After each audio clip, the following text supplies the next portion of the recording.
سلام دوستان، خوش اومدید به یک ویدیو دیگه.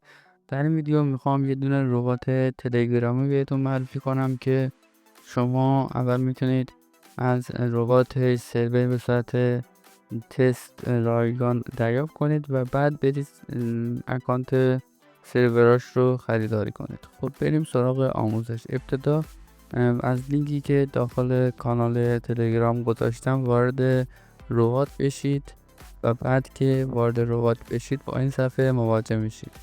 خب اینجا من توضیحات رو خدمتتون میدم. قسمت قوانین و توضیحات که میتونید قوانین و توضیحات ربات رو بخونید که این قسمت نوشته به زودی تکمیل میشه.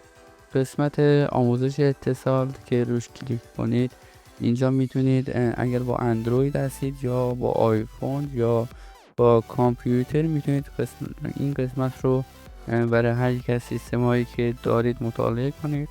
قسمت درخواست نمایندگی که اینجا بهتون نوشته که اگر نمایندگی ربات رو بخواید که میتونید با این کار که سودی به دست بیارید که این توضیحات رو میتونید خودتون مطالعه کنید. و قسمت پشتوانه‌ای که این قسمت اگر سوالی چیزی داشتید در پرداخت یا اتصال مشکلی داشتید میتونید این قسمت رو مطالعه کنید.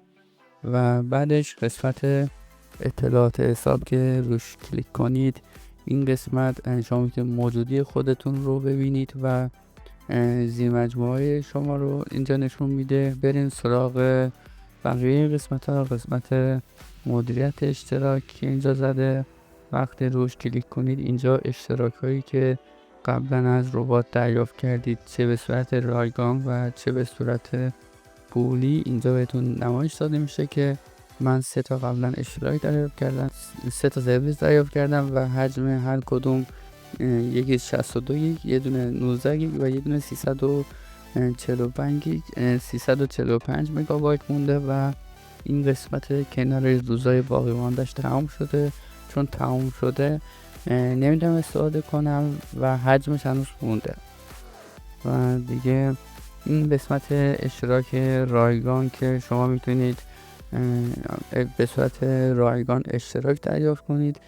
حالا به چه صورت؟ بهتون یه دونه لینک میده، لینک زیر مجموعه گیری، که هر کسی که با لینکتون وارد ربات کنید بهتون مبلغ 12,000 تومان موجودی به کیف پول شما اضافه میشه. فقط باید اون کسی که وارد میکنید اکانت تلگرامش ایرانی باشه، یعنی شماره ایران باشه و اکانت مجازی نباشه، چون اینجا خودشم گفته که فقط به شماره ایران این 12,000 تومان تعلق میگیره.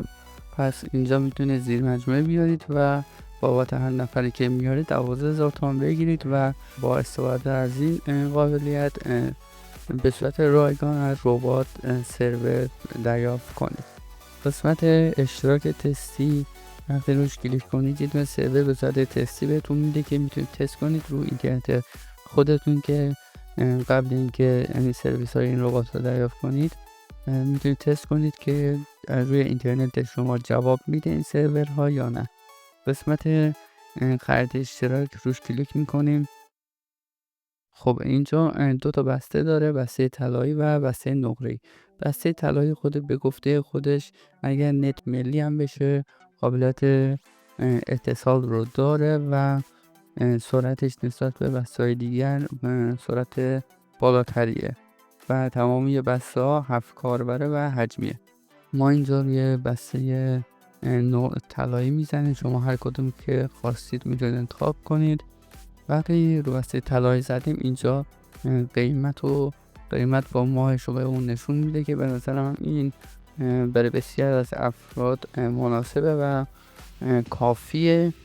3 ماه 63 گیگ با 99,700 تومان. حالا من نحوه پرداخت رو بهتون نشون میدم. برای مثال روی بسته 3 ماه کلیک میکنم و اینجا یه دونه بهمون لینک میده و اینجا اطلاعات اون اشتراکی که میخوام دریافت کنم رو بهم نشون میده.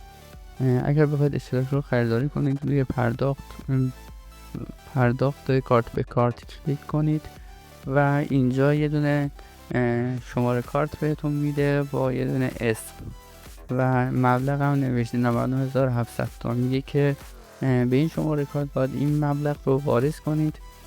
بعد که مبلغ رو واریز کردید باید روی پرداخت شد کلیک کنید و اینجا خودش گفته که تنها 1 ساعت مهلت پرداخت دارید، یعنی بعد اینکه این مراحل رو انجام دادید فقط 1 ساعت مهلت دارید تا پول رو واریز کنید و روی پرداخت شد بزنید و بعد از 1 ساعت هر گونه واریزی به این شماره کارت هیچ سرویسی به شما تعلق نخواهد گرفت.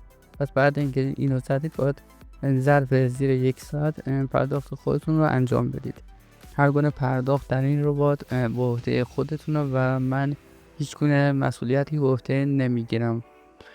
بعد که روی پرداخت شد بزنید و اطلاعات رو بهتون میگه که باید اونا رو انجام بدید و سرویس رو بهتون میده. خب حالا من چون با این اکانت هم اشتراک تستی رو دریافت کردم، با یه اکانت دیگه هم اشتراک تستی رو دریافت میکنم تا ببینیم که نحوه اجرای سرورهای این ربات به چه شکل هستش. خب ما اینجا روی اشتراک تستی میزنیم. بعد که روی اشتراک تستی زدیم اینجا میگه که نوع اشتراک تستی که به ما میده اشتراک طلایی هستش و چند نفر میتونن استفاده کنن و مدت زمانش 1 روزه و حجم این اشتراک 1 گیگه. روی دریافت اشتراک تستی کلیک میکنیم که اینجا بهمون میگه که شما از قبل اشتراک تستی دریافت کردید. متاسفانه من با اون یکی اکانتم هم اشتراک تستی رو دریافت کردم و کلا دیگه نمیشه و اشتراک تستی رو بهم نمیده. ولی وقتی شما اشتراک تستی رو بزنید یه دونه سرور بهتون میده که شما اون سرور رو میتونید وارد برنامه ویتوری کنید و بعد یا برنامه مشابه و بعد وقتی که وارد اون برنامه کردید من در ویدیوهای قبلی بهتون توضیح دادم که چطور باید یه سرور رو داخل برنامه ویتوری اد کنید. میتونید از اون آموزش ها استفاده کنید و من فقط تنها پیشنهادم اینه که هیچ گونه خریدی در ربات انجام ندید و فقط از این قسمت اشتراک رایگانش استفاده کنید که با هر دعوت بهتون 12,000 تومان میده و این خیلی خوبه. سعی کنید خانواده خودتون یا افراد نزدیک خودتون رو وارد این ربات کنید و راحت بتونید یه دونه سرور به صورت رایگان از ربات دریافت کنید. خب این بود از ویدیو. امیدوارم از آموزش خوشتون اومده باشه. ما رو با لایک و سابسکرایب کردن کانال حمایت کنید.